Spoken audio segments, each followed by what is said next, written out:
12월 블로그 수익은 지난달 대비 58만 원 오른 131만 원이었습니다. 더 구체적으로 살펴보면 애드포스트 수익이 21만 원, 컨텐츠 마케팅은 110만 원 수익을 거둬들였는데요. 전달 대비 애드포스트 수익은 8만 원, 컨텐츠 마케팅에서는 50만 원 오른 수치였습니다. 계산해보면 전달 대비 총액이 80% 가까이 증가를 했더라고요. 어떻게 그럴 수 있었을까요? 그걸 지금부터 한번 말씀드려보려고 합니다. 먼저 애드포스트 수익부터 살펴보면 지난달 대비 8만 원 오른 것을 확인할 수 있고요. 이 수익 상승폭이 굉장히 높은 것을 볼 수가 있습니다. 그럴 수 있었던 데는 전달에 비해 방문자 수가 크게 올랐기 때문인데요. 여기 보시면 11월에 비해 4만 4천 횟수 정도가 오른 것을 볼 수가 있습니다. 계산을 해보니까 하루당 1,419명 정도가 오른 셈인데요. 그러니까 그 전에는 일일 방문자 수가 4,000명 전후였는데 현재는 5,000명 중반대로 크게 오른 것이죠. 애드포스트 수익을 올리려면 당연히 방문자 수가 중요합니다. 방문자에게 얼마나 광고가 노출되는지,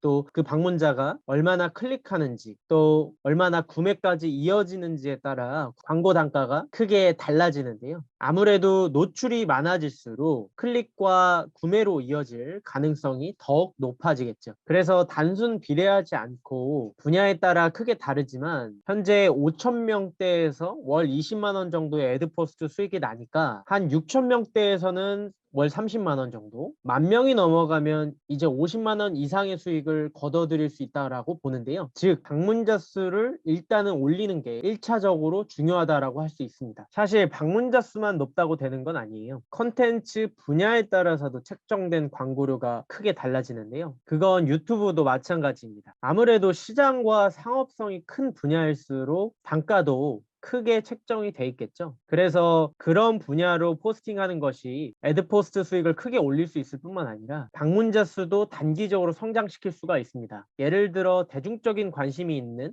뷰티, 육아, 인테리어, 캠핑, 재테크, IT 기기, 주식 등이 이에 해당할 수 있겠네요. 그런 분야에 자신의 관심사가 있다면 그런 분야로 운영하는 것이 수익적인 측면에서나 블로그 운영적인 측면에서 도움이 됩니다. 물론 그런 분야의 컨텐츠만 다룬다고 해서 무조건 도움되는 것이 아니라 이 컨텐츠와 광고 간의 연결성이 커야 하는데요. 그래야 컨텐츠를 읽고 아래 광고 클릭으로 이어지는 것이겠죠. 예를 들어 지난 12월 초에 진행한 윌라 오디오북 이용 리뷰에 대한 컨텐츠가 있는데요. 하단 광고에 보면 이 윌라 오디오북 광고가 삽입돼 있죠. 이것이 컨텐츠와 광고 간의 연결성이 크다는 것입니다. 그러면 아무래도 광고 클릭으로 이어질 가능성이 더욱 높아지겠죠. 그게 통계로 지금 나타나고 있는데요. 지난 12월 크리에이터 어드바이저 컨텐츠별 노출 기여도를 살펴보면 윌라 오디오북 컨텐츠는 6위에 위치해 있는 것을 볼 수가 있습니다. 그러니까 한 달 동안 6번째로 가장 많은 조회수를 기록했다라는 것이죠. 그리고 클릭 기여도는 현재 2번째에 위치해 있는 것을 볼 수가 있어요. 그만큼 많은 클릭이 이루어졌다. 컨텐츠와 광고 간의 연결성이 아주 컸다라고 분석을 할 수 있습니다. 노출 기여도 상위 10개와 클릭 기여도 상위 10개 간의 순위는 차이가 있지만 한 개를 제외하고는 그 리스트가 모두 같고요. 이 데이터에서 알 수 있는 것은 방문자 수와 상업성 그리고 광고 연결성이 아주 중요하다라는 것입니다. 그런 것들의 영향을 받아서 제가 전달에 비해 높은 블로그 수익을 거둬들였다고 할 수 있습니다. 컨텐츠 마케팅 같은 경우는 전달에 3건밖에 진행을 하지 못했는데요. 이번 달에 총 8건을 진행하면서 110만 원의 수익을 거둬들였고 구체적으로 살펴보면 보험 관련 컨텐츠에서 2건, 결혼정보 컨텐츠에서 4건, 기타 2건을 진행했습니다. 개별 수익도 보시는 바와 같이 50만 원, 38만 6천 원, 21만 1천 원의 수익을 거둬들였고요. 컨텐츠 마케팅은 이전 컨텐츠에서도 말씀드렸듯이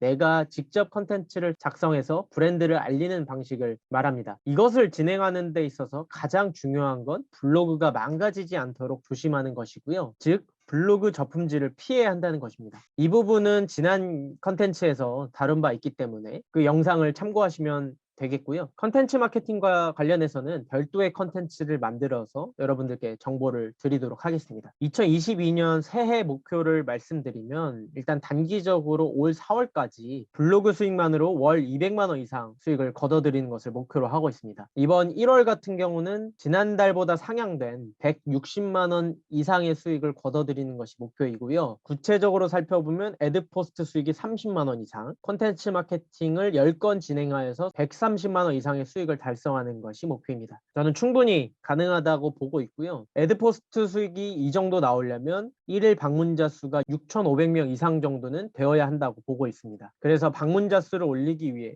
포스팅을 굉장히 열심히 하고 있고요. 1월 블로그 목표는 지금 보시는 바와 같이 이 4가지 정도로 설정을 하고 있습니다. 다음 달에 또 어떤 결과가 나올지 벌써부터 좀 기대가 되는데요. 그 기록들 여러분들께 세세하게 남겨드리도록 하겠습니다. 현재 네이버 카페에서 애드포스트 수익과 블로그 방문자 수를 대폭 올리는 프로젝트를 진행하고 있고요. 당연히 무료로 진행되고 있습니다. 관심 있는 분들은 카페에 통해서 참여해 보시고요. 기존의 무료 상위 노출 코칭 서비스와 무료 브랜딩 코칭 서비스 또한 여전히 진행되고 있습니다. 또 이번에 블로그 상위 노출 기본 교육 90분 특강을 열어서 블로그에 대한 이해를 높여드리려고 하는데요. 줌으로 진행되고 아주 소액의 일회성 강의니까 관심 있는 분들은 유튜브 하단 설명창에서 링크를 확인하시기 바랍니다. 그럼 오늘은 여기까지 한번 정리를 해보도록 할게요. 구독, 좋아요 부탁드리고요. 시청해 주셔서 감사합니다.